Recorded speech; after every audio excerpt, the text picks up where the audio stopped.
All right, welcome to Sticks and Sips, the Drew Estate Virtual Happy Hour. I am Frankie Dranks Moreno. I'm your host tonight. I'm the Drew Estate Spirits and Cigar Pairing Ambassador. What a great night to be here. Big episode 9.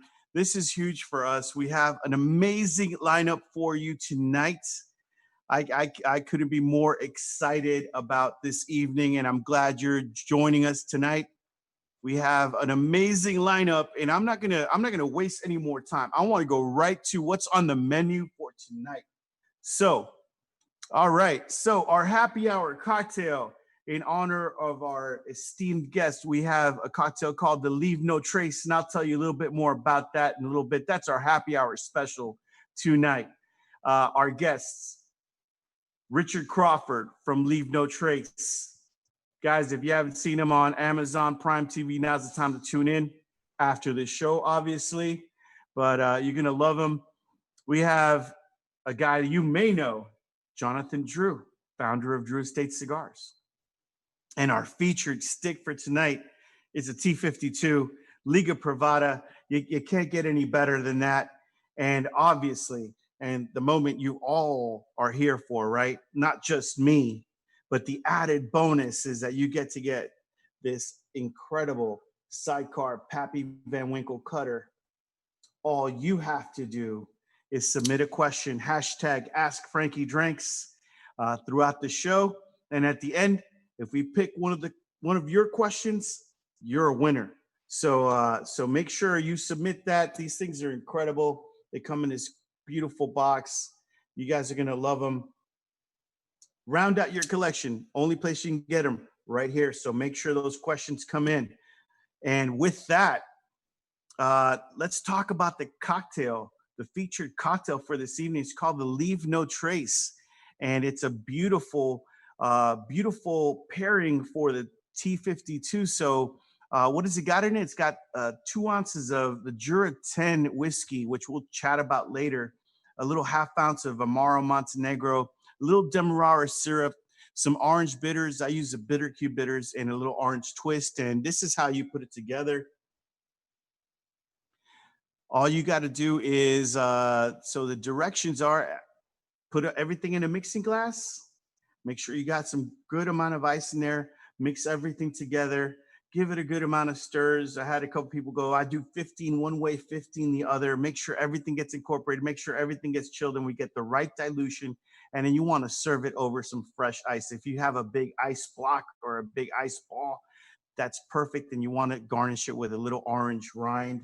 So roll that beautiful cocktail footage and you'll see me putting it together. So real easy. Throw it in. You got to use that good ice. Got to use that good ice all the time. You got to use that beautiful Jura 10. It has a beautiful flavor to it. It's very floral. A little Amaro Montenegro. We'll talk about Amaro a little bit. Just a little bit. Just enough to give it a nice little edge. And you want to get that orange bitters in there. Like I said, I'm using bitter cube. Just a great orange. Little flavor to it. Touch of bitterness. And then you just want to pour it over that beautiful ice ball.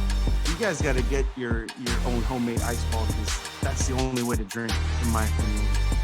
And then a little expressed orange right on the top. And I'm going to sip this with you guys. So cheers to you and everyone out there that's having a cocktail with us. Thank you for joining Sticks and Sips. And I'm going to take a little sip. So cheers to all of you, or sláinte, as you say in Scotland. And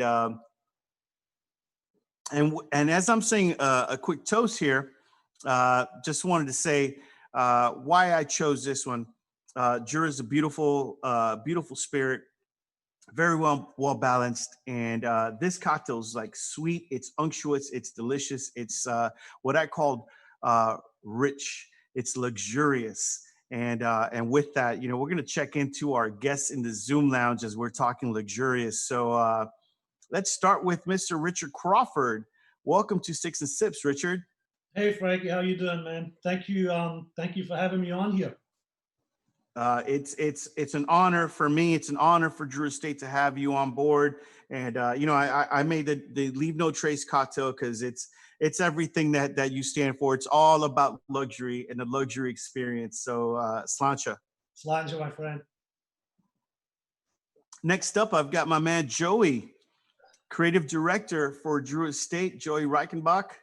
You know, did I say that right, or am I like choking on something? Yeah, nah, you got it. It's good. It's good. That's why I go by Joey. They say Joey Drew, but that's easier. So I brought out Joey. The luxury. I brought out the A. I brought out the A. I figured that's luxury. Why not? You only live once, right? It's all about luxury for you. You live that luxurious life. Oh yeah, look at me. Yeah, exactly. That's all about luxury. Yeah, so, look at our people in the audience. They're wonderful, and they all look like they live the life of luxury. If you're on live with your us, best life any way you can, man. Yeah, you know, live YOLO. You know, you only live once. Live luxuriously. So, Chris Brower, what's going on, my man? Hey, man, how you doing? Thank you for joining us. Chris, we'll chat in a little bit. Chris loves spirits. You know, he's our retail specialist for Drew Estate, and he loves his cigars, and he loves being on Sticks and Sips more than anything. Right? I try bringing cocktails for you because I know how much you don't like. I usually drink neat. Almost all my spirits are neat, and I'm drinking cocktails just for you. So I appreciate Rob Roy. We're featuring Scotch. So I made Rob Roy for tonight. A little Rob Roy. There you go. Yes. So you know, Chris, you know, kindly refers to me as a cocktail douche. Yes. And I have to remind him that it's cocktail douche. It is true. It's very true. Thank you. And last but definitely not least, we got Jonathan Drew hanging out in the Zoom lounge with the big Swisher, the Swisher lid, man. I need one of those. Swisher lid. So, John, you need to unmute yourself. Oh yeah, that was embarrassing. That's the best thing all year. It was a Rex moment. So the funny thing is, what I'm drinking on tonight, while it's not necessarily our brand featured spirit, featured spirit of his Jura, the guest that you have tonight is such a high-level, truly renowned brand ambassador and leader in the spirits world that this is another one of his brands that he also represents well. And so while you guys are doing the Jura, I've decided to move counterculture, even if it was not by complete intention. So I'm still representing my man Ricky Crawford and the Dalmore with a very cool, I'm not going to get too deep into it, but it is that cigar malt that you guys produced, and it's really good. And I am a big Jura fan, and Ricky and I spoke about that recently, but this is new for me, the Dalmore. So I'm really enjoying it, Ricky. It's beautiful blend. Yeah, it's a good one. Hey guys, so so thank you for hanging out in the Zoom lounge. I would say just keep chilling out there, keep sipping, keep sticking. And is that a word, sticking? Are we gonna make it a word? If you're smoking a cigar, you're sticking. And if you're sipping spirits, you're sipping. All right, we got this. All right, so with that, you know, I'm going to make a very brief introduction to the gentleman that we have as our special guest tonight. He is an incredible brand ambassador for amazing whiskeys, and you know, world renowned. And now, the most exciting part is he's moved into the world of being a TV star.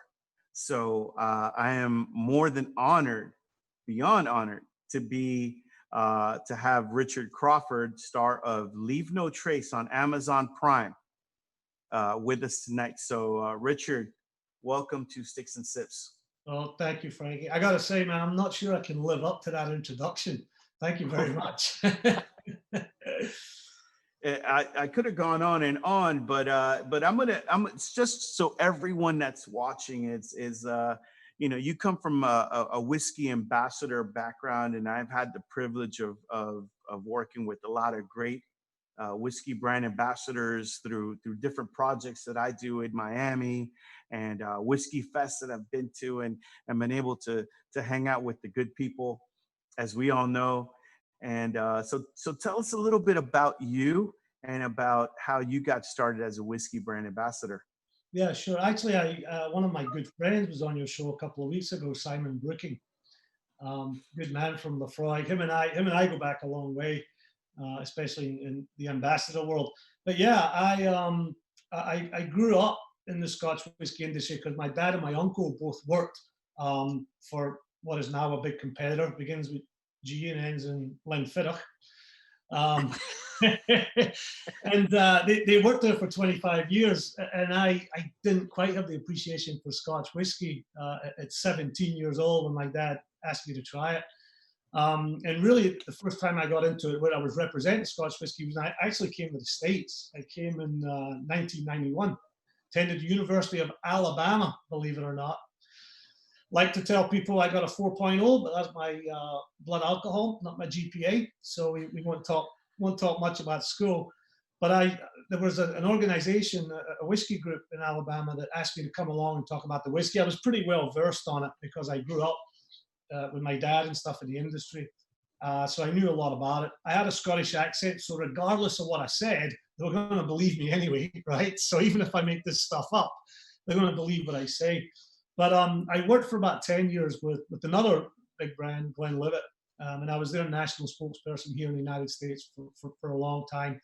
And then my journey has brought me around to the Dalmore and Jura, which I was really excited to get on board with, because they're two very, very different brands, two very different approaches to Scotch whiskey.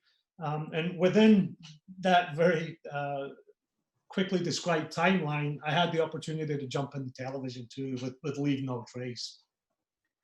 Well, you kind of give me the perfect segue. It looks like you're pretty media savvy and you kind of know where I'm going. So Leave No Trace. So if you guys haven't watched this, I would say tune into your Amazon Prime. Do a search for Leave No Trace. You guys are going to find this beautiful show. Now it's up to 4 episodes. Yep. And it's basically you traveling the world. You are first, before we talk about you traveling the world, how did you get tied into luxury? Because I think that's the big key here. Because I want to be tied into luxury too.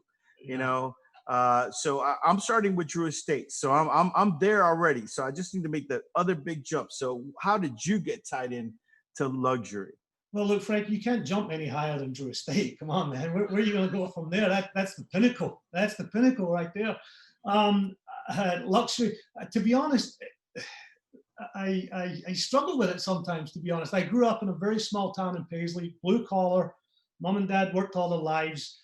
I think the reason I've delivered luxury through Scotch whiskey, through brand representation, and I think that part of the reason that people enjoy my involvement in it as much as I do is that I deliver it from a point of really appreciating it.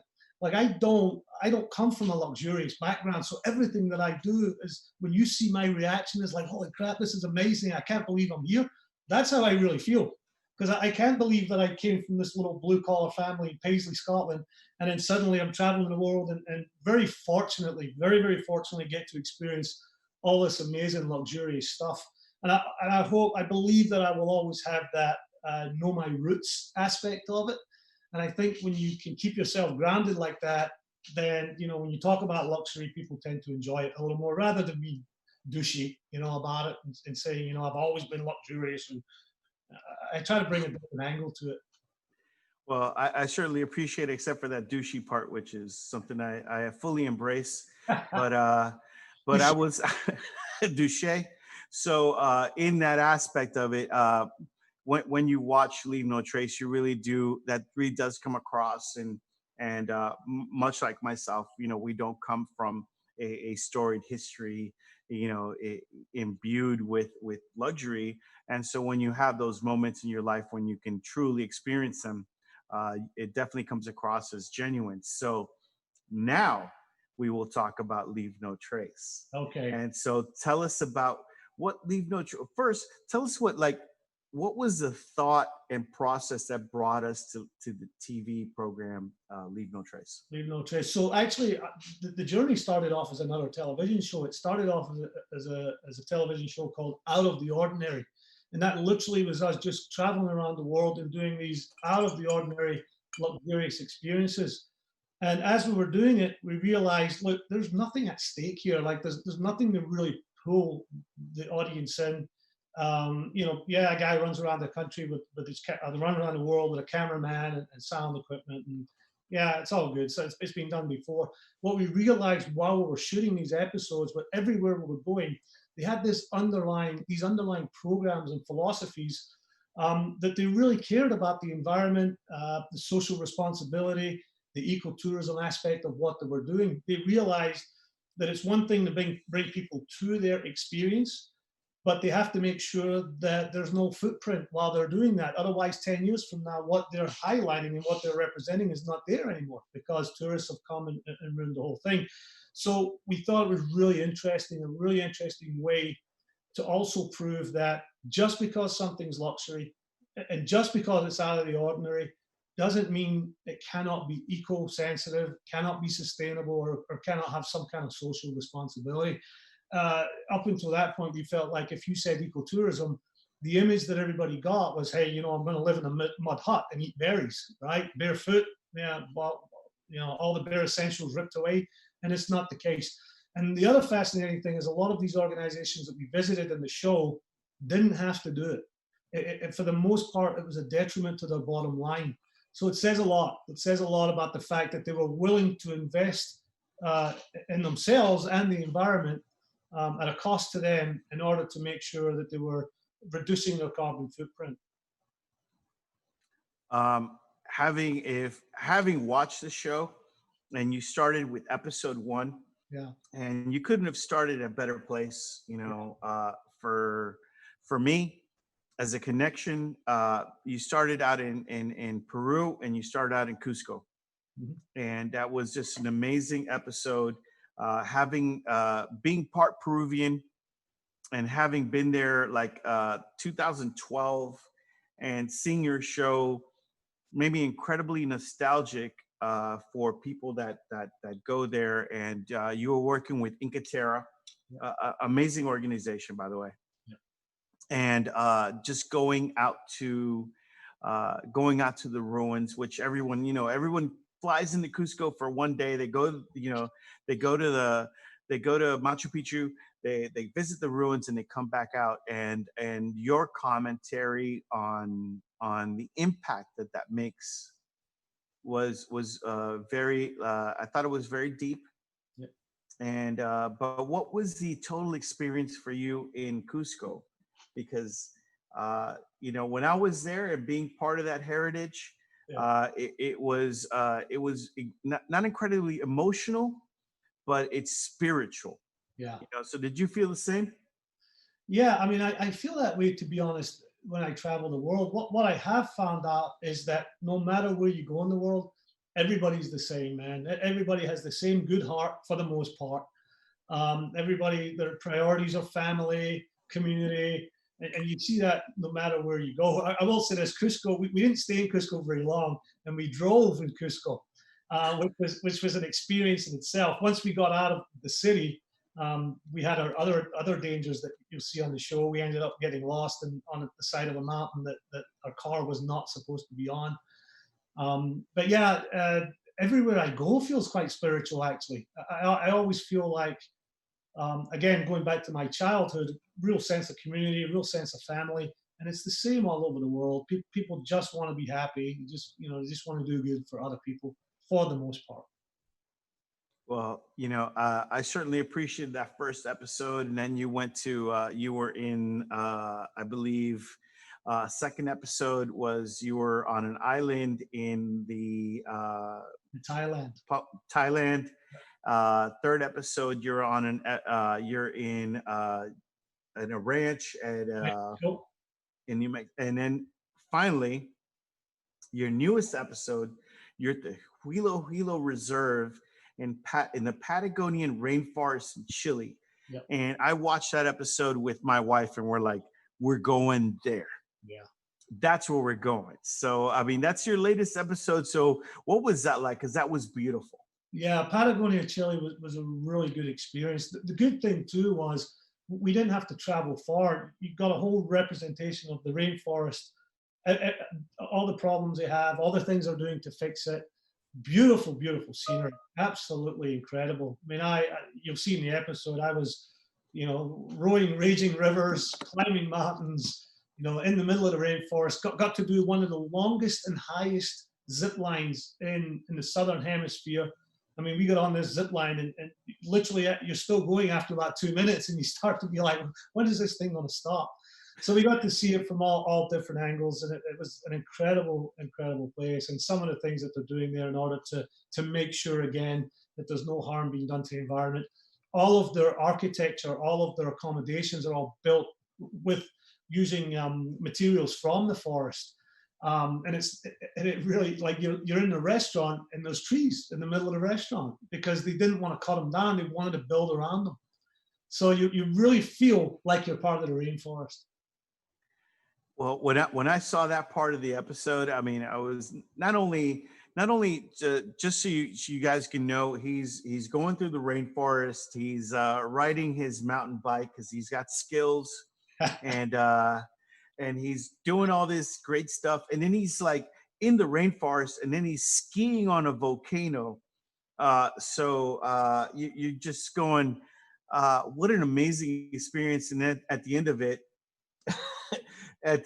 you, JD, no one could see that, but I could see that. So, and then he's in a freaking hot tub, sipping a little bit of whiskey, a little dram in a wooden hot tub fired by wooden logs. What an amazing experience. And I will say that, learning about not only luxury travel, because I think we've seen a lot of luxury travel, but knowing the impact of places that can be sustainable in their impact, in how they impact our environment is incredibly crucial these days. So I say slancha to that, because like I said, I watched that episode 4, and my ass is going to Huilo Reserve and make your reservations, because when COVID's over, I'm going over there. And you can join me if you want, and I'm talking about the Zoom lounge, and everybody else that's watching, you could join me.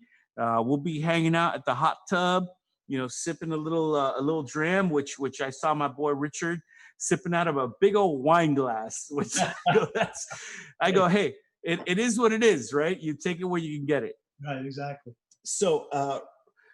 So Richard, I'm gonna ask you a question. So I'm gonna ask like my production person right now, if we can we mention Jura? Can we talk about Jura right now? Of course, man. Because Jura is such an amazing product, and not a lot of people know it. So you guys got a little shot there of the Jura 10-year-old, and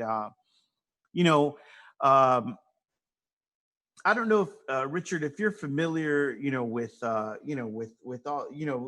these whiskey guys, and we had Robin Robinson, who wrote the story of whiskey, and and Robin says, well, all the regions are just a marketing ploy, but I go, listen, it's an effective marketing ploy to help people kind of try to identify whiskey, and Scotch whiskey to be exact. So here we're talking about what in Scottish, right? Island is called Islay. Yes. Islay is the region of Scotch, and it's a region of Scotland that's on the western coast. It's the Western Islands, and there's a specific island called Islay, and that's where all your well-known peaty whiskies come from. You had Simon on a couple of weeks ago, so Lafroy, Talisker, Ardbeg, all those guys come from Islay. Jura is a little island just northeast of Islay. And if I ask somebody to close their eyes and think about what they imagine the quintessential distillery to look like in Scotland, the romantic version of it, Jura is what that is. Just to get there alone, you got to go to Isla first, which is a day's travel. I was there a few months ago. You get on this little ferry. It's about a 5-car ferry. You go over about 500 yards worth of water from the island of Isla to Jura. Take a right on the only road that is on Jura. There's literally one road. Follow it for about 20 minutes and come to the only community on the island of Jura, which is called Craig House. There's one post office, there's one shop, there's one pub, there's one hotel, and there's one distillery. There's 114 people who live in this community. 115 now, because when I was there was a pregnant lady, but she was about to have a baby. So 115 people now. So there's 115 people now. There's 6,000 deer on the island, just to give you a sense of the deer that populates the actual people on the island. And everything about this whiskey encaptures that whole community. At any given day or any given point during production or whatever it is, or preparation or getting stuff off the island or on the island, everybody on that island has put some blood, sweat, or tears into this whiskey you're drinking today. So it adds to that. It's also a very unique distillery because we produce both peated and unpeated whiskey. It's mostly unpeated, but just that little hint of peated whiskey in there that we combine and finish it in sherry cask gives it a very, very good balance. But yeah, it's where George Orwell wrote 1984 on the island. Yes. Yeah. And he didn't have very complimentary things to say about the Isle of Jura, because we ran out of whiskey. But he obviously wrote a very nihilistic novel in 1984, and we're all thankful for George Orwell. Yeah. And I'm sure we're glad that he spent some time at the Isle of Jura. And again, this is not this is a beautiful expression. And tonight I've actually got the 10, I've got the 7 wood, and I've got the 18 that we have in front of us. I'm gonna sip a little bit of the 7 wood. Good choice. And but when I made the cocktail, I chose the 10 because I thought it had this like that beautiful roundness of flavor. And so talk to me about like you guys at Jura finish that in the Oloroso sherry casks, and I think that makes a beautiful, that final phase of its aging. Yeah. And the sherry makes a huge difference. Yeah, and the sherry casks we're using are actually 30-year-old Matusalem sherry casks from the Gonzalez Baez bodega in Jerez, southwest of Spain. It's not typical in the industry. There is a lot of sherry finishing goes on in the Scotch whiskey industry, but there's very few occasions where it's a 30-year-old sherry cask or a 50-year-old sherry cask.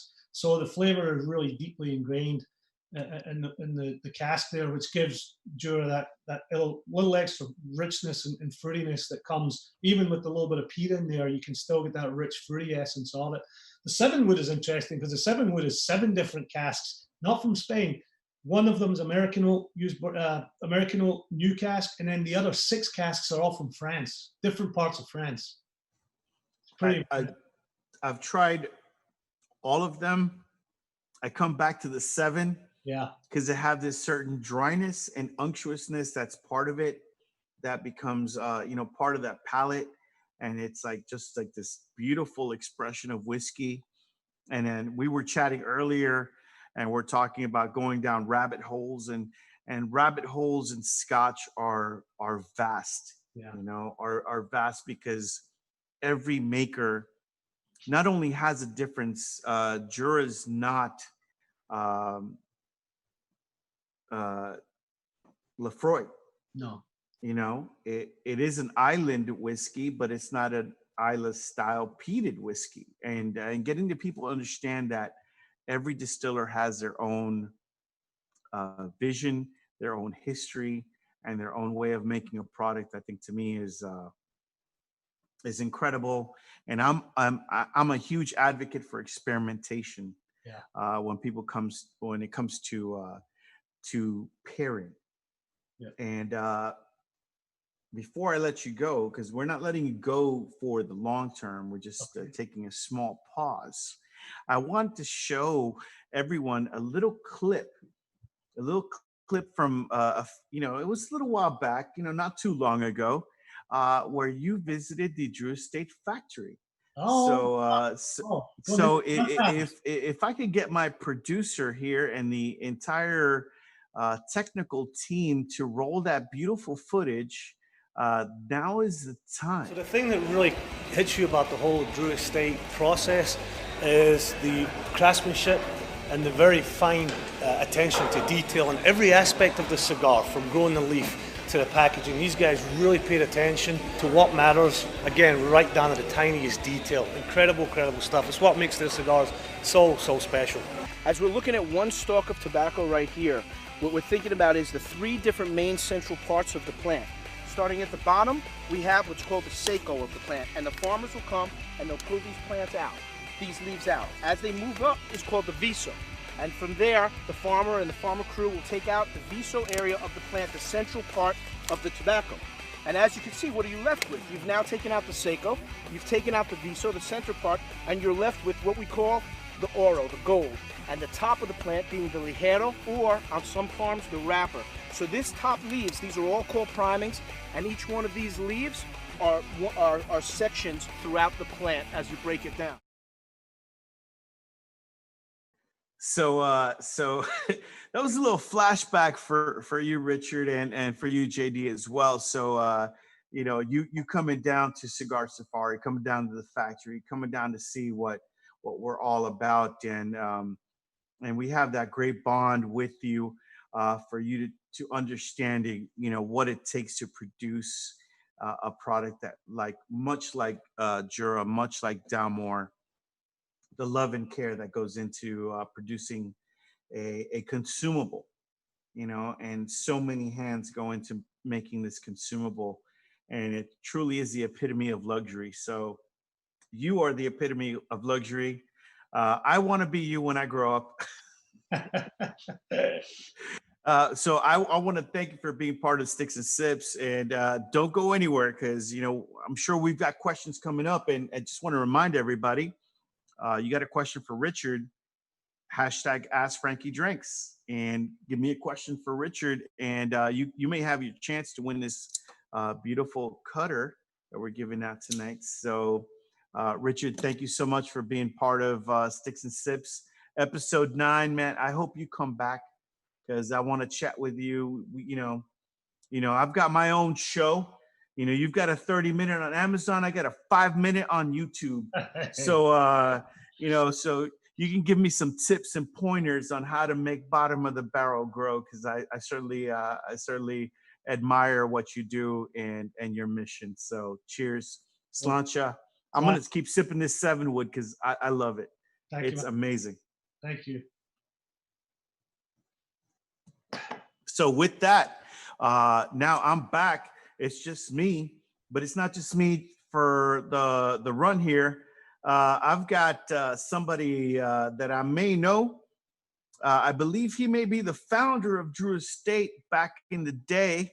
He is now the president of Drew Estate, and he's in the Zoom lounge. So, I say he's a man that needs no introduction, but I think I gave him at least like 2 to 3 good lines of introductory material.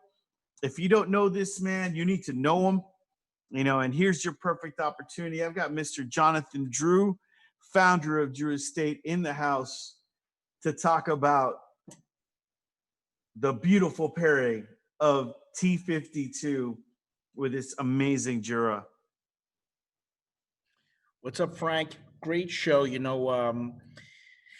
It's beautiful when a plan comes together. And, Ricky came out so many years ago, and I'm so happy that you played that clip. And, I have my Facebook running. Sometimes it's hard to juxtapose back and forth, but with a little bit of the delay, I got to watch you, Ricky, when you're walking in the main salon, which is the what we call a salon, will be the large production area at the factory. So we started off over there, and then we switched over to the farms and the fields.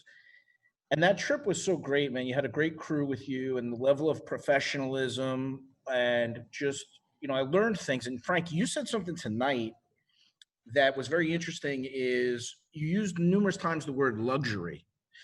And some of the bonds that I guess join us, you and me, Frank, as well as I learned tonight with Ricky and many of us at Drew Estate, is we're really from blue collar backgrounds and didn't really grow up with a silver spoon in our mouth, the whole thing. Not that there's anything wrong with that, there's not. But just luxury.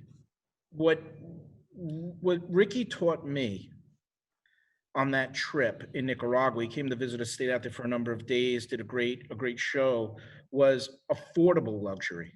And he kept using that word. And we were talking about this the other day, is that I really tracked on that. I really tracked with him from a standpoint of, you don't have to be a millionaire, a multimillionaire. You don't have to have a huge, to really have that moment every week, that moment every month, where you sit outside, you're with your wife, you're with your husband, you're with your dad or brother, and or your cigar family, even if it's online like we're doing tonight, and you just burn one, and you just it's just that deep connection that cigar people have in burning one together, and that's where, when he was talking about affordable luxury, I can't remember what year that was exactly. What year was that, Rick? You have any idea? Must have been 8 years ago, maybe. So it was a while ago, and I don't remember if T52 was on the market yet, or we were just getting it ready, or what was cracking. I can't remember exactly, but affordable luxury is what we do. I mean, at the end of the day, at Drew Estate, we rebirth cigars because that's our ethos. But we manufacture cigars, bring them to market, we share them in all sorts of communal ways and fellowship ways. But that moment of affordable luxury is it's such an important daily win. I always say to people, yo, man, slow the fuck down. We are not in a sprint. We are in a marathon here. And there's going to be days where you felt like you've been clobbered, where someone's clobbering you and you're on the ground, like that Nas song, beat me, piss on me, throw me, spit on my grave, just all of it. And then there's the next day. It's like, wow, I needed this. I needed this day. I needed this moment to happen, and your spirits, they rise. And, affordable luxuries bring us that moment sometimes, and they add to it and sometimes help build it. So from a Drew Estate perspective, in terms of being able to celebrate our passion and what we do, when Ricky was on the farm with me, I looked at my fat motherfucking head. I was so fat. I'm a fat fucker, always been. But I was super fat, giant. I was just looking at it. And guys texting me on the Facebook and whatnot, how fat I was. Thanks a lot. So, that. In the words of the Beastie Boys, for now, how could you be so skinny? Be so fat? Exactly, Frank. PHAT. So, in terms of where I was with that before you interrupted me, was that those, Ricky brought something to the table. Sometimes it's not always quantity, it is quality. The quality of those two words, affordable luxury, changed the way Drew Estate thought about premium cigars, because I was always afraid to make this like ultra premium, super over the top, expensive. It was always felt bad for me. It felt like I wasn't doing right. It felt like I shouldn't have been doing that. But when we created the Liga Privada, that was that moment. And, that's why tonight, really, Frank, it's really from the standpoint of you selecting me to speak on the T52 side. I know Joey and all of us are going to talk about it, but Ricky had a lot to do with that, and from a standpoint of us believing in ourselves that we could, be luxurious. It's when I watched Yolandi Fisser and Ninja talk a little bit about, class. And my friend Kiki Berger, RIP, God rest his soul, and he was like, JD, all the corporate types and everything that's going on is they can never have your class. And he wasn't referring to anybody in particular. This is 10 years ago. And I was saying, he was saying to me is that class is not just about wearing a tie, or it's not just about, where you live, or who you associate with. It's that your style is live. And so from a standpoint of the T52, I would say in Zoomlandia and Facebook Village, I bet you if you were out there listening, you would say, who's on that Liga 9 more than T52? You'd be like, yo, which one is it for you, Liga 9 or 52? You're going to get a lot more hands go with the 9. But what's happening is y'all's making a big mistake, a big error, because for many of you who smoke a 9 and you haven't smoked a T52 in 5 years or 3 years, or you smoked a half of one, or you took a puff on your friend's puro, the 52 is a magical experience, and you need to re-smoke that cigar. And for those of you who are diehard T52 people, you understand what I'm saying, because it's always like 60% Liga 9, 40% T52. But I don't understand how that can be when the 52 is such a superior product, and people would laugh at me or say, oh, you're crazy. The 9's better. It's a superior product, whatever. So the 52 is very near and dear, as you can imagine, to my heart, because when we talk about seed variety, we talk about where to place that seed, country of origin, and then we talk about the process. What is the process after you've done that? You could get a seed that's from Cuba, from Brazil, Mexico, Connecticut, wherever you want to go. And then you can plant that seed, in a variety of different countries. And once you plant that seed, you're going to get a very different taste. The thickness of the wrapper will be different. That means you can put it in the pilon and beat it up for more time if it's thicker, less time if it's thinner. So that's going to change the taste just right there by the texture of the leaf, which is everything. So with the 52 and the T52 line, what makes that product so damn magical is the thickness of the leaf, the seed variety. It grows in the Connecticut River Valley, but when it grows in the Connecticut River Valley, the earth, the soil, the placement of how we position the leaf with the spacing between rows, the more spacing between the rows, the more nutrients the plant is going to get. You put your plants next to each other, real next to each other, you're going to get less nutrients per plant, less water per plant. So all of these little things come into effect. And in the Connecticut River Valley, the T52 is going to get a lot of nutrients. The T52 is going to get a lot of water. And what we do, Frank, as you know, is that makes it special, amongst other things, is instead of pulling the plants off, like you saw in that Ricky Crawford video with me and him there, that was priming a leaf. Most leaves, you prime them. You pull the base off at the bottom, then you pull the seco, then you pull off the viso, and then the ligero as you get to the top. Sometimes you see a skinny-ass stick with some leaves at the top. That's because you primed it. What we do with the T52, that tobacco is chopped. That tobacco is cut at the base and hung upside down, so that stalk is still feeding nutrients and water into the leaf for that duration that it's in the curing barn. So, the T52 and that Connecticut River Valley really provides it's almost like cheating, Frank. It has so much of a head start just from the stalk cutting as opposed to the priming. It's a beefy, meaty, chubby ass bully of a broad. It's just heavy. So the T52, for those of you who've been smoking the 9s and you're like stuck up with your number 9 issues, you should be working on those 52s a little bit, and don't get one. Get a couple of them,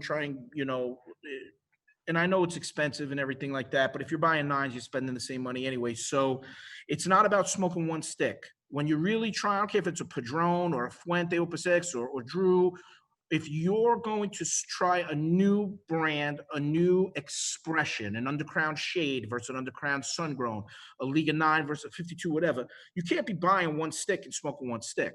Try two. No, Frank. You still have a lot of learnings to do. You got to go into like 5. Because you need to burn that cigar with different meals and with some different correspondence. Your nuclei needs to be different when you burn in a stick. You got to get 4 or 5 good runs on it, and then you're able to really start trying to get to what the blender was trying to achieve. It does take a couple of burns, in my opinion. So on the 52, hey, one other thing I want to say, Joey. is, did you hear that Ricky dude, he was bragging about George Orwell or something? You know who we had? You know who we had in Nicaragua? Yo, up in Managua. Many of you have been to Cigar Safari. We used to do the first night in Managua. So a lot of you guys remember Managua, we would go over to Granada. So I'm talking hundreds of people, thousands of people from Nicaragua to Cigar Safari, 3-night, 4-day tour with Drew Estate. And whenever we go to Managua, I always tell the people the Howard Hughes, who made all the airlines, what's the TWA or some bullshit, big one. And this dude, if you ever saw DiCaprio in The Aviator, that movie was about Howard Hughes. And this dude holed himself up in Nicaragua. He wasn't touching no germs. They had him in a room. He was in a hotel room, naked, going buck-ass wild with not touching nothing. And in Nicaragua, and then we got hit Christmas Eve, we get hit with this massive, biggest of all time disaster earthquake in Nicaragua. I mean, millions and millions of people died, one of the worst earthquakes on earth, and it hit that Managua, and all the buildings fell down. And they took Howard Hughes out of Managua that night on a helicopter. So don't tell me about George Orwell out there in Juraville, because we got Howard Hughes out in Nicaragua. Listen, I'm going to interrupt the Howard Hughes, Nicaragua, no COVID, no germs, whatever. So, I'm going to ask production crew to throw up, at least for right now, the T52, so you guys know what we're talking about. Because if you don't know, well, now you're going to know. All right, so, we got the stock cut Connecticut sun-grown Habano wrapper. We've got the Brazilian binder, and we got the Honduran Nicaraguan filler. It's medium to full bodied. If you guys thank you very much, production crew. So, listen, man, I'm gonna unbox this shit right fucking now. So you get this freaking box and you get to see the ultimate of craftsmanship and the beauty of beauty and care that goes into producing T52. It's under the Liga Privada, lines. So you guys grab this, and it's the most. It could be intimidating. I say grab 2. John says grab 5. I'm gonna defer to him, man. I'm lower on the totem pole. If he says buy 5. Buy 5, dude. So try it. Try it at breakfast. Try it at lunch. Try it at dinner. But that's actually all part of the experience. Try it after a different meal. Try it after a steak. Try it after Jura whiskey. Try it after Lafroy. Try it after some rum. It's all part of the experience. And John is completely right. It's about learning what the master blender, what our goal is with this. And, John, I don't know if I can say that we didn't invent stock cut. We just perfected it. Yeah, that's right. We talk about this a lot because at Drew Estate, we've taken processes, Frank. They've been stock cutting for a long time. I don't know, 100 years. They've been stock cutting tobacco, maybe more. I mean, when you really go back in the history of tobacco, and you guys hear me speak about this in terms of early tobacco smoking, in the United States, in the North America, you had American Indians back in the day smoking a material called Kaniki Nick. Kaniki Nick being deer tongue and lavender and sage and molasses and different materials that were paired with the tobacco for that experience at that one moment. They were already blended back then. And in India, dudes smoking out of coconuts with molasses and heavy materials later become hookahs and stuff like that. And when it comes down to what you're trying to blend, right? So I'm no longer the master blender at Drew Estate. That's Willie Herrera. He's amazing. But from a standpoint of being in that position for many years and respecting whether you're a master distiller or a master blender or a master brewer or an amazing chef, it's very interesting because when you're smoking up those T52s or Herrera Esteli or Undercrown or any of these products, when you're smoking them and you see the consistency that your estate has, when I got a crew with me in Nicaragua and we're doing this cigar safari, what I'll talk about a little bit is why are you able to blend the cigar consistently every year? How do you blend a T52, an acid, I don't care, tobacco especial, whatever you're into. How do you blend that consistently year after year? It's by month after month, it's week after week, but it's day by day. And when I start to show people in terms of how you watch material on the floor, if you're a buncher and you're bunching the tobacco, we work in two pair. We work with a buncher and a rolera. And the buncher's putting the blend together. He's putting that bunch together. And when you're issuing the materials, he's going to choose from his materials. And if he's picking the wrong materials, your blend is going to be different halfway through the day and the other half of the day. So when you're smoking a T52 or a 9 or something, and you taste something just a little different, our range of consistency needs to be there. But also the little highlights that you might be getting from that year, if the irrigation was heavier than the year before, if the cloud covering was more dense in Ecuador that year, and because of that, we don't use shade. People talk about Connecticut shade. They don't even know what the fuck Connecticut shade is, what the fuck we're talking about. Shade material means it's grown under a cheesecloth. It's grown under the shade. So the sun hits it and the shade is there. And then that material, the material prima, the raw materials can react differently because the sun has been marginalized. Same thing. All of these little components, how that's going to affect the blend. When we talk Hoya or Padron, what you're really looking at is a puros of one country, raw material all across the board, the filler binder wrapper, all from one country.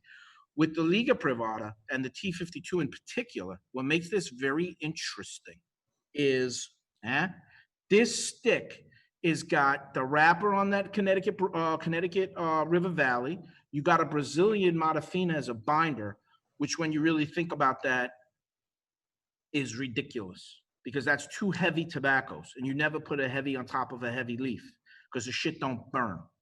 So the fact that we're able to make that thing burn is a miracle and a testament to our employees who are pulling thin binder leaves, real thin Matafina, as thin as they can find, but they have to still be binder quality, not filler quality. And even a wrapper, sometimes we have to use them, so it makes it expensive. And then, the fillers being Nicaragua and Honduras. So it's a very, very 7-country or 8-country, I forget, farm blend.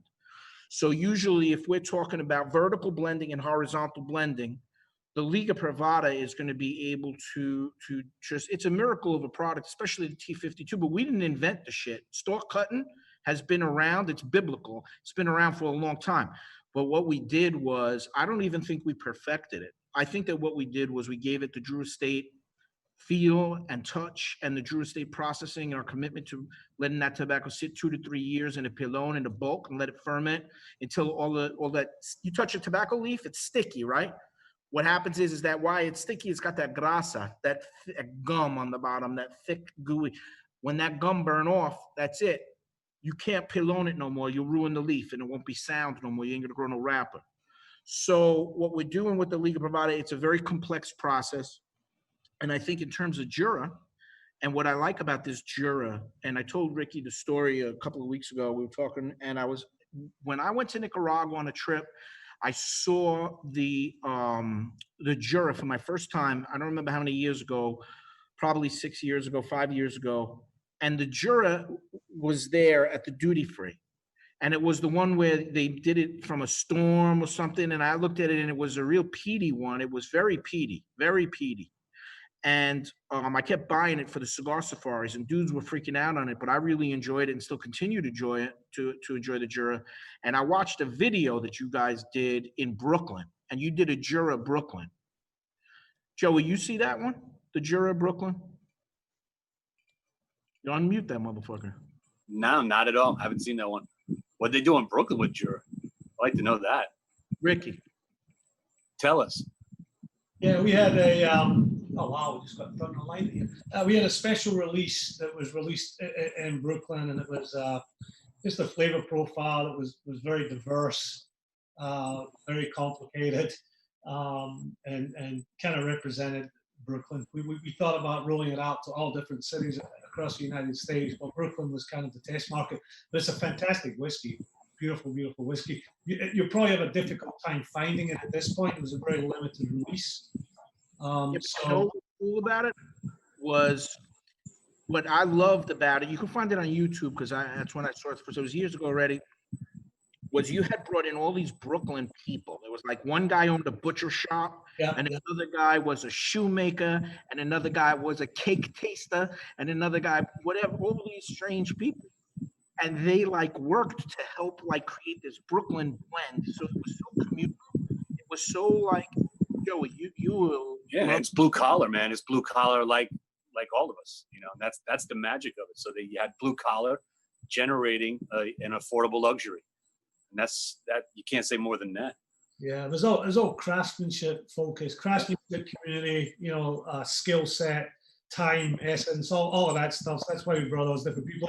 A little side note, we actually, the brand, not knowing this, released a Jura 212, which has absolutely nothing to do with Manhattan, you know, television code. They had no idea.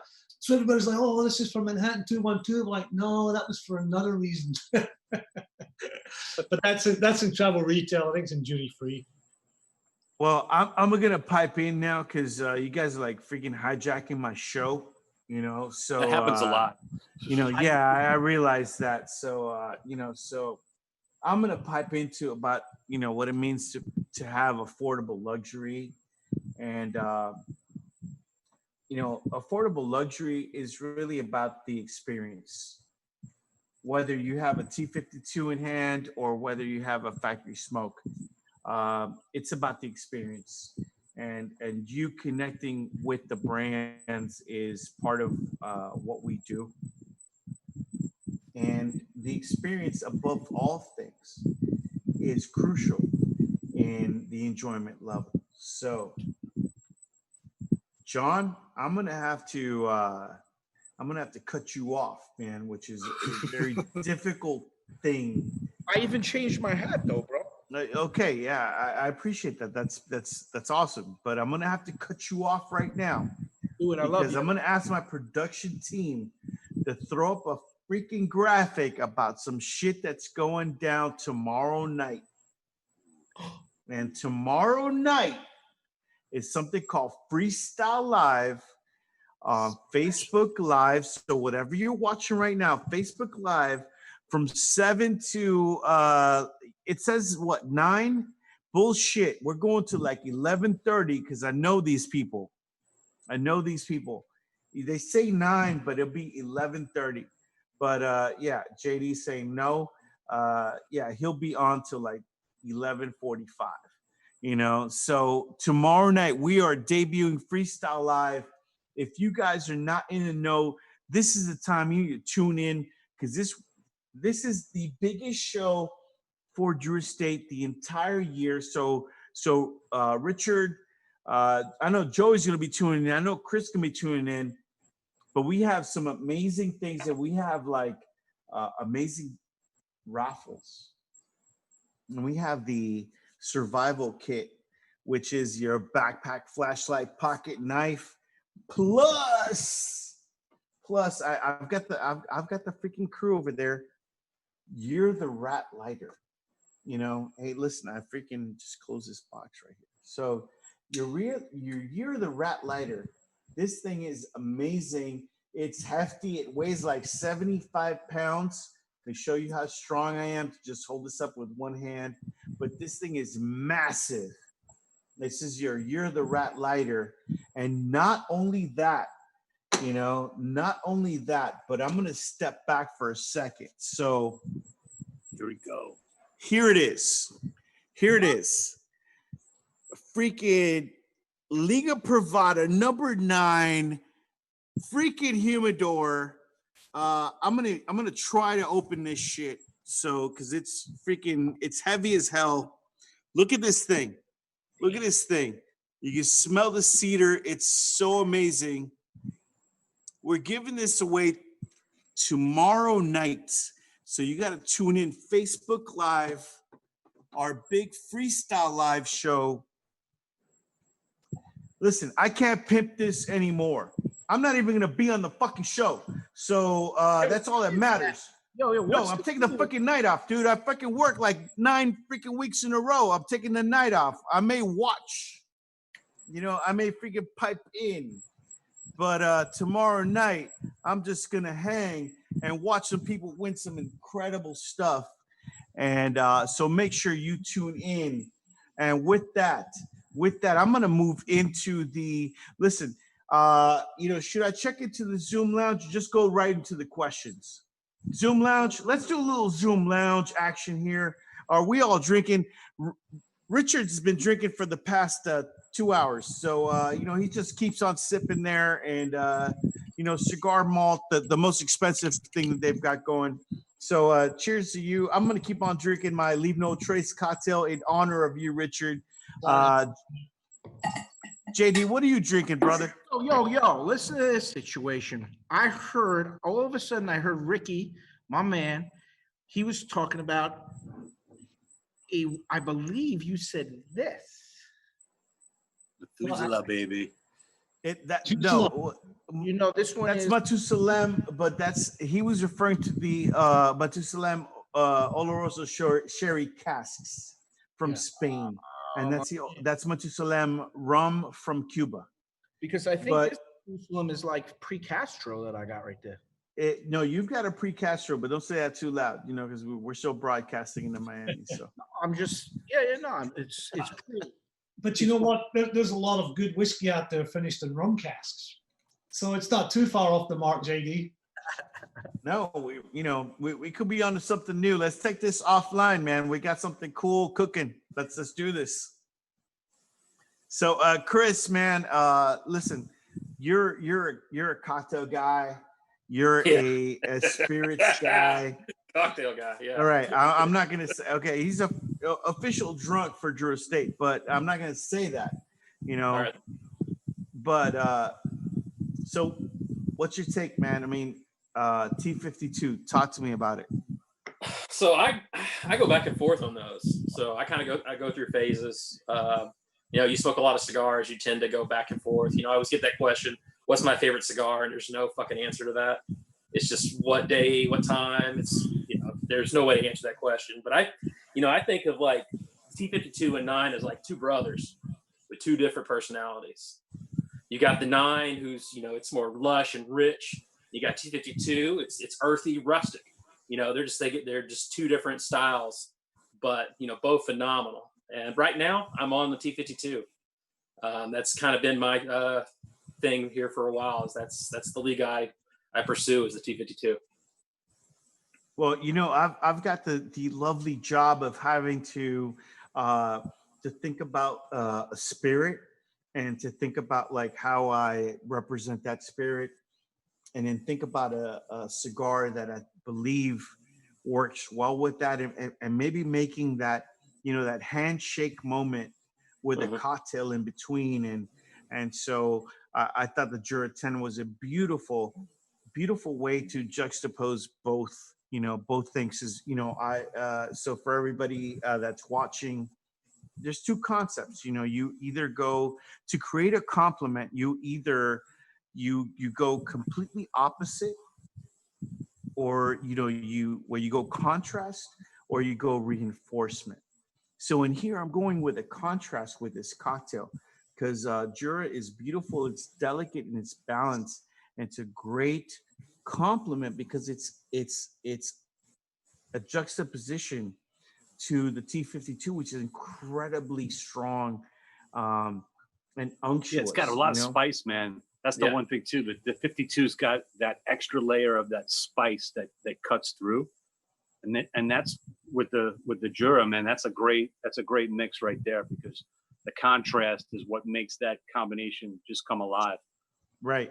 And Joey, so when I did this cocktail, so I did the Amaro Montenegro, which is a beautiful sweet with some bitterness on it, a little Demerara syrup just to round it out, and the orange bitters just to make it a rounded cocktail. And I call it's rich, it's luxurious, and it's beautiful. And plays well. It's a great contrast with the T52, and in that contrast, we find that great complement. So Chris, thank you for that, because I believe that that's what we try to achieve, and we can do it either through through reinforcement or through contrast, where we find what makes a great complement. And in that, I'll say cheers to all of you. And I want to keep hanging in here, but there's some people telling me I've got questions we can answer, and I've got cutters to give away. I'm keeping my fingers safe. This is OSHA qualified. So with that, the first person up, our first winner tonight is Ricky Mittman. When cutting a cigar, what is your preferred cut and why? And I'm going to throw that over to my boy Joey. Man, Joey, when you are cutting a cigar, what's your preferred cut and why? Yeah, I'm a straight cut guy, but you really got to. The key is taking your time. Don't rush it, because you're just gonna decapitate the whole head of your cigar, and that really messes things up. And especially on a heavier leaf product like a Liga 9 or a 52, sometimes you'll get the cap will unravel just a little bit. So you really want to be delicate on that cut. Just take your time. The whole experience of cigars is really about, don't rush the thing, man. Just take your time. Where are you going? You're going to sit down, relax, and enjoy this thing. So really just, I like a straight cut. Some people like the punch. I'm not a big punch fan. But it's it's another preference. You explore them all, and right. But I like a nice shallow straight cut, and just take your time with it. And that to me, gives me the best experience. Joey, all I'll say on that is if you guide yourself, by the anatomy of the cigar, they don't tell you where to cut it, but you've got to. And I can't express this anymore. You must take your time. You must take your time. Where are you going? A V cut on this could provide a very different experience than a straight cut, and with that, I would say I love our safety cutters, because those things are the shit, So if you've got one, I don't. Foolproof, I've got this, baby. Foolproof, absolutely. But if you've got to take a look. Because we're a bunch of fools lighting up sticks all day long, so we need foolproof wherever we can. So these guys are going, I'm going to cut the cigar, I'm going to put the whole thing in there, and I'm going to cut halfway through. It's like, we could do a whole episode on butchering cigars, just on the cutting end, and then forget about lighting them, man. And we'll do that one with the cocktail lesson where we finger stir the entire thing. So listen, Gaz Regan was the king of that. So congratulations to that question. I hope we answered it. Butch Kernerney, the new limited you butchered edition, that name.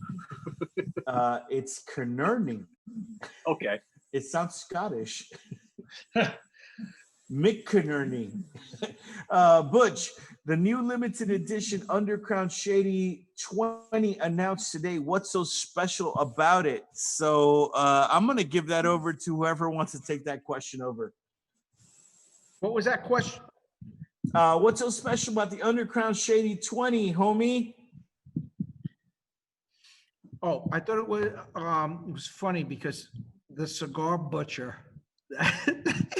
I was just on Facebook. There's a lot of us out there. Yo, but that's funny. I put you on there, Joey. It says Joey. You put Joey Drew. I put Joey Drew is the cigar butcher. That's funny. When they said smoking a cigar safari style, you guys come up with the funniest shit. I don't know who, for the viewers out there who know what that's. If you're gonna burn a stick and you're burning one safari style, exactly. When they turn those cigars around and burn them the other way, and they're all giggling and laughing how it tastes different, and then you come up with the cigar butcher, these things like Dirty Rat, the history of Dirty Rat, it started just like that. So I find these things to be really funny. Tonight was a really, and continues to be very funny. I have no fucking idea what the question All right, Shady 20. Shady 20, yeah, Joey. No, Yeah, Shady 20 is awesome, man. It's what everybody refers to as the Corona Viva blend. It's just a little extra kick of Ligero that really spices it up. I love the shape on it. I think that's really what a lot of people gravitate towards. It's a nice kind of slender box press. Pressed 5x50 Bellicoso, correct? Yeah, it's an elegant cigar for a very non-elegant representation of Shady. You think about Shady, you think like, wow, I gotta watch out, man. This is some hard rolling people. But it's a great stick, again, and it's an affordable luxury. And it's just, again, it's a magical experience in the Underground line of cigars. And when you see them, snatch them up. They don't last long. They won't last long. So for those of you that saw that great footage that we put out there on social media, Shady 20, the shit, get it, or you're gonna be missing out to Shady 25.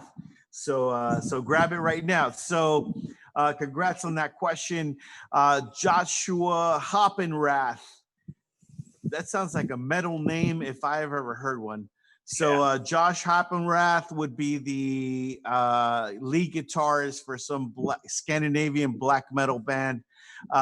Josh, the question is, how would you describe the differences in the various Jura whiskeys? And I'm going to let my man Richard Crawford talk about that. So let's talk about 10, let's talk about 7-wood, and let's talk about that 18.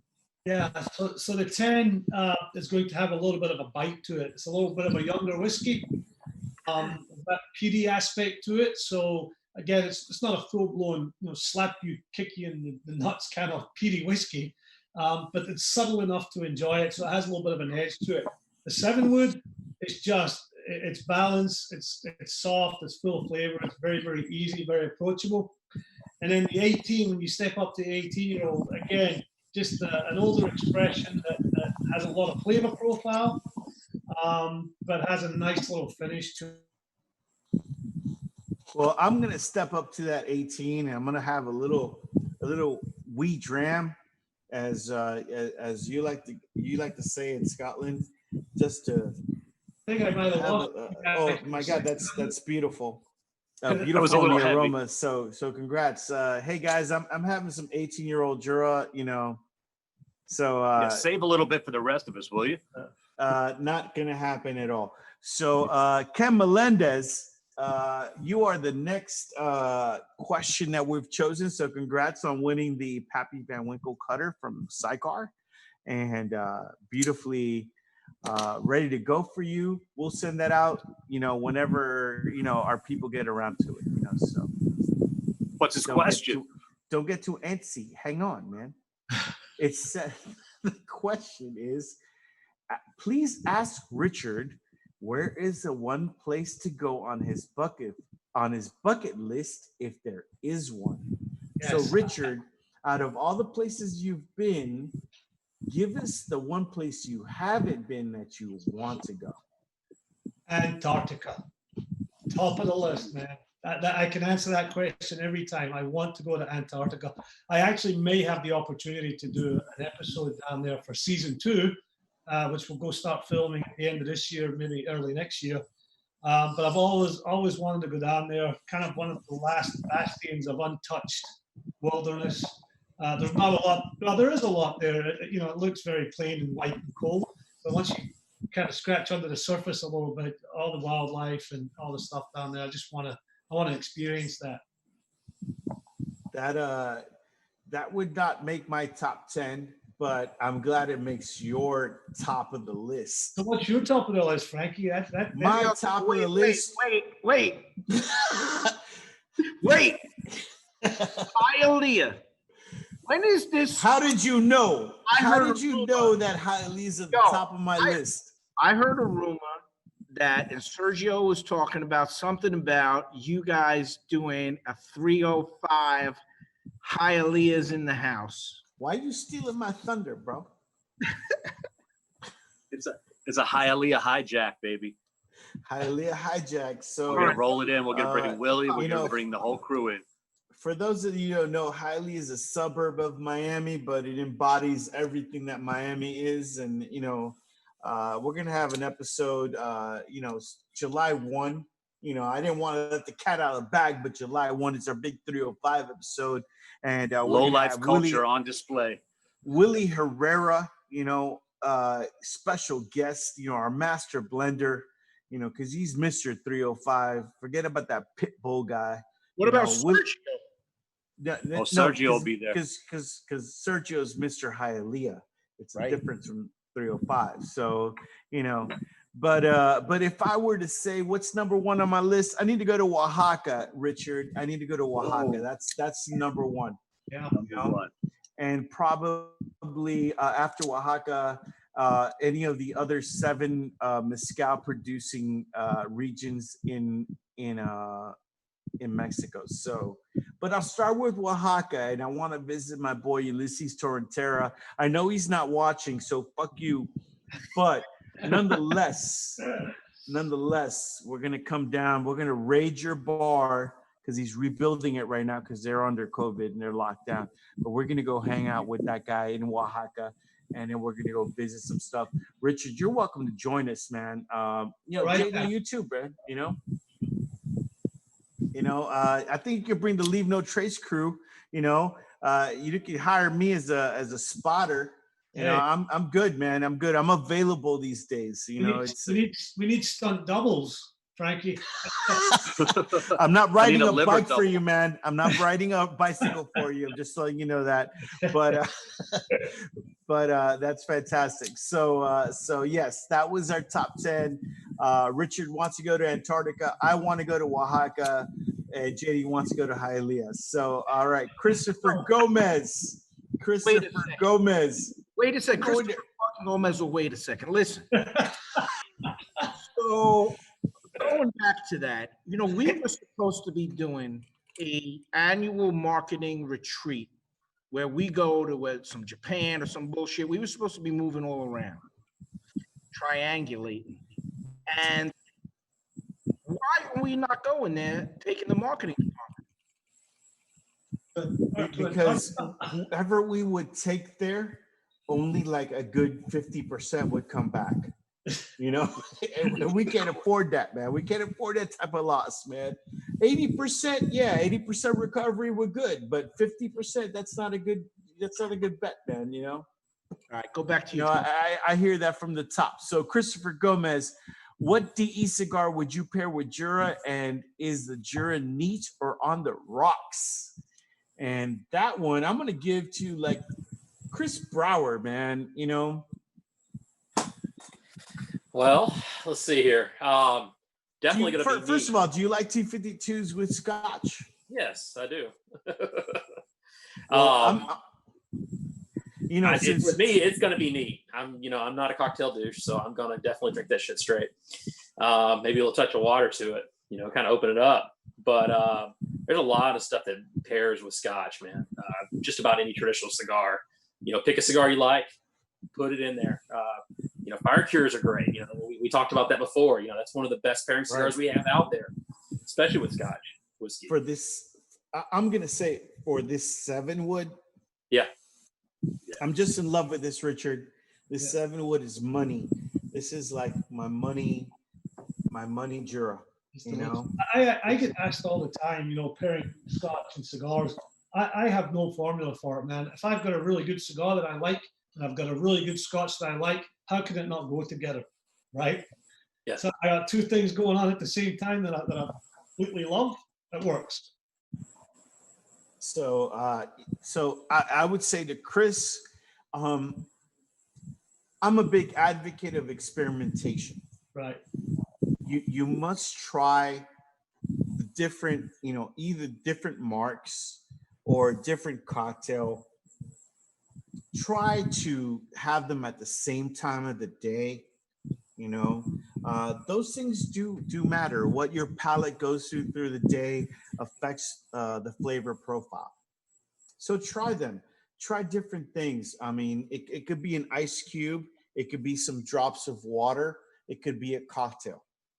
All those things help you to achieve what you want to. And I'm a huge fan of highballs because I think that refreshes the palate.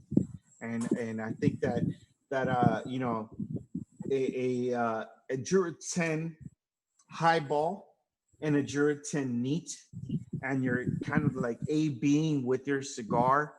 You're refreshing the palate with the flavor, and you're having a little bit of it neat, and your palate's kind of going through that process, and you're just layering. Makes a great opportunity for you to learn. JD says you got to smoke 5 of them. I'm like, okay, you know, minimum. That's minimum. That's we're pimping 5 packs. You know, if we're pimping 6 packs, Joey's always 6. Yo, you know the trouble there, Frank, with Joey is he's always got 5 of the Liga 10, the 10-year anniversary, or 10 or a box of H99, which is interesting because I don't know how he's having any of the H99s because I got the only box that's left. That's a real official box. I don't know what bullshit you got, seconds or something. You're only the president of Drew State, but he's Joey Drew. I got connections. So he's got connections. So with that, so I'm going to ask one more question because I think we have 5 winners. But a gentleman by the name of Aron Curbelo says, "Who has been your favorite producer for the show?" Just so you guys know, our producer for tonight is Mr. Jack Hare. So we have gone out mostly without a flaw. And without, so I'm gonna do a special toast to Jack because the website hasn't crashed, and we went to everybody in due time. And Jack's the man. And tomorrow night he's hosting our freestyle live. So he's an amazing personality for Drew State, and we're super excited to have him on. And we're ready to freaking go. Hey, Jack, I got a question. Go ahead. Is it okay I throw a couple of shout outs tonight? Just go ahead, man. Real quick. Is $40 a shout out. Let's go. American. You know, I just wanted to throw a shout out quick to my man Rich Lai because $40. He's incessant. But you know, the guy he's when drilling. Joe, when he comes to Nicaragua, when he goes on a trip, the way he treats everybody to his stash or all of his stuff, it's really a pleasure for him to be part of our family and what we do. And I just wanted to say is that, like, you know, it's really for me, I still love getting to know the guys and the gals out there who love the Drew State cigars, or cigars even from Nicaragua, even if it's not just Drew. But the second one, Frank, since it's $80, I'll do that, is my man Pete Totoro. I just want to throw a quick shout out there because, you know, what he does for the Cigars for Warriors, for the deployed troops, I just think that's great. Cigars. So a big shout out to Cigars for Warriors, which is one thing only. It's about cigars for our deployed troops overseas. And I think it's just an outstanding service that Drew State provides, and something that's really great. So to Pete, who ships out, you're one of the 2 guys shipping out the cigars all over the world. Thank you so much, my brother. Yo, can we get like one more shout out and we get you at $120? I'll give you 3 shout outs for 100. Yeah, I mean I'm actually, Frank, you know, I'll tell you what, from the beginning of the show, you know, the Sips and Sticks, it's Sticks and Sips, by the way. Thank you. Sipping, sticking, right. flipping. Listen, man, this show is a classy operation, and you know, don't get sometimes to see everything that's going on in the Facebook, but I get to because you're doing all the heavy lifting and watching it. But tomorrow night, I got to say, I'm glad you were talking a little bit about Freestyle Live, because tomorrow night, for those of you who enjoy Sticks and Sips. Look at this thing. Look at this thing. It weighs like fucking 50 pounds. Yeah, Joey made that thing. I remember the first time I came to his office when he was making that humidor. For those of you who see what Frank's lifting up, that's a heavy material. It's all really thick wood, and it's beautiful and it's classy, and it's something you could put in your house or in your office. It's just really over the top, and Joey did a beautiful job with that. So that's part of tomorrow night, and tomorrow night's going to be it's kind of the culmination. It's not just Freestyle Live, because as you guys know, Freestyle Live is a quarterly show. So we dropped the Freestyle Live to talk about like when we released the Liga toolkits or the Year of the Rat. Freestyle Live is that quarterly show, but tomorrow night, that's called Freestyle Live Special Edition. Exactly. Word up. When did this happen? Yo, tomorrow night, Frank, is going to be off the chain. It's going to be right on the money. We got everybody. You got Willie. You got Pedro. Joya de Nicaragua. Juan is going to be on with us. Potentially some special guests. I don't want to get into it too much. But tomorrow night, for those who can track, believe me, you want to save some energy and be able to join us tomorrow night also. Freestyle Live Special Edition. Well, you know, hey, what better way for me to sign off than Freestyle Live Special Edition? That's a you bunch know, of shit. What is he signing off about? We're just getting started. no, man, dude, I'm done, man. It's like we've squeezed a 1 hour show into like over 89 minutes. So you pulled a Rex, man. That's It's good, man. I That's smoked definitely a an Rex A. I smoked a Liga A he during this smoked whole. an entire A through this show. You know, we saw him. He lit up at the beginning. It's now at the end. It's an hour and a half. So for all you fuckers that were going like, oh, it takes 4 hours of smoking A. No, it takes an hour and 20 minutes. Just to let you on know. the nose. Well, An hour and nose. 20. do what you got. Joey, how is that stick? Oh, it's absolutely ridiculous. All the way through. It's You're at it the just nub, never man. ends. You're Yeah, at the it nub. never Now, ends. now's the real deal. So what is it? It's a Liga A. What are you talking about? No, but like, what is the experience, my man? You're at the last just- like third it's of just, a third. Yeah, no, it's layers upon layers of incredible, rich, earthy tobacco, and then this spice note that just keeps weaving its way in and out the whole way through. It's a magical stick. If you can get one, it's hard to get. You got to show up at an event and make sure that Pedro's there handing them out. JD used to hand them out and sign the boxes and stuff. So it's a magical stick, you know, and it's something worthy of celebrating any type of real special moment you think you have. And that's it. I'm celebrating with my mezcal moment, drinking some Bozal. Oh shit! I'm sorry, shit. bro. Mezcal Oh, minute, mezcal Frank, minute, dude. I'm like so sorry because you know sorry. Richard fucked me up. Exactly. So You're sorry. like, I've been you know, I've been was so also fucking drinking. involved with luxury. So Yeah, my luxury so what's tonight your was luxury, Joey? tonight it's about Bozal mezcal. Which This one? is the Coyote. So Coyote is a wild agave. It's just loaded with this amazing minerality. It's the type of stuff when everybody talks about terroir in spirits, mezcal for me is the one that really is the shining star of that.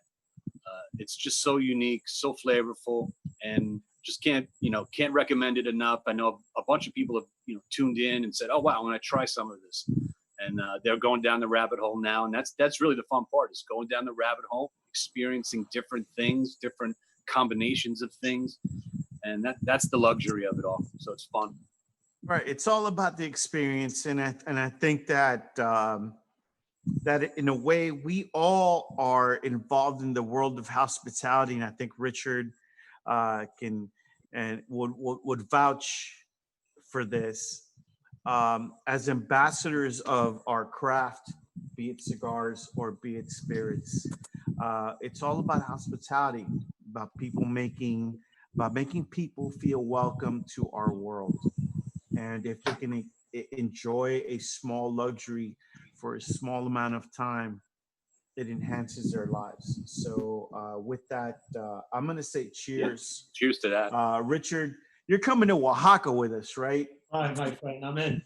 You're in. JD, are you in? No, I'll tell you what. Somebody was in the lounge posted some bullshit, and they better watch their fucking mouth. So, Well, I can't see what's going on Facebook, but I'm sure we'll fix that shit. Either way, don't worry about it. We're gonna fucking fix that shit. So I was dealing with something else going on for a second. Something else. Chris, you're invited too, man. I'll go, man. if Rex gives you the time off, then you're coming with us. But as long as marketing is expensing it, he's all for it. So we'll work it out. We'll work it out. This is all a right. team effort. So I'm gonna say this is listen, man. I'm closing the bar. It's closed off for everyone, not for me, but it's closed off for everyone. So last call, and under last call, I always go, hey, listen, support your local cigar retailers, your local liquor stores that carry Drew Estate products, that carry these beautiful Jura whiskeys, Dalmore, Liga Privada, all those wonderful products that we bring to you, that we bring to them, they bring to you. And in this time, I think we're coming out of it. It's going to take some time, but please support not only the liquor shops and cigar shops and everyone else, support your hospitality personnel as best you can, because they're the ones that really make the experience worthwhile. So with that, I'm going to move into the special thanks. I'm going to thank my special guest, Richard Crawford from Leave No Trace. Cheers. And so I'm going to ask production if they could throw up Leave No Trace streaming on Amazon Prime Video. So just type it in Leave No Trace. It'll come right up. Guys, watch his episodes. They've been amazing. Richard, thank you so much for being part of this show. Thanks for having me, man. I really appreciate it. It's been a blast. I hope you join us again. You're an amazing guest, and we've got plenty to talk about. Plenty. So, and you will join us in Oaxaca, that's for sure. You're part of that elite group that we're going to take down. We're going to take down about 24 people. And about only like 4 will return, but that's about it. That's the best we could do. It's not a bad number. So I want to thank the Zoom Lounge guests, my man Joey, with his Mezcal Minute, with his train spotting hairdo, doing what he does, and he does amazing stuff for our brand. So every time that you see anything that is Drew Estate related, from our branding to this beautiful, artwork to this beauty, it's him behind it. So shout out to Joey. Keep drinking that Mezcal, brother. We'll be drinking Mezcal together soon. My man, Chris Brower, taking care of our specialty retail, doing us a good turn. He's always out there working really hard for Drew Estate. And Chris, I can't wait to have a drink with you, my man. And absolutely. I miss you. And Mr. Jonathan Drew, founder of Drew Estate, creator of T52, taking the world into the next level of luxury. I appreciate you, my man. So, and in appreciation, I appreciate everybody that's watching tonight. And hope that you have a wonderful, wonderful evening. Next week, I've got Lincoln Salazar from Cigar and Spirits Magazine, and my girl, Carabella from Drew Estate. Yeah, Chris, y'all like, oh wow. Yeah.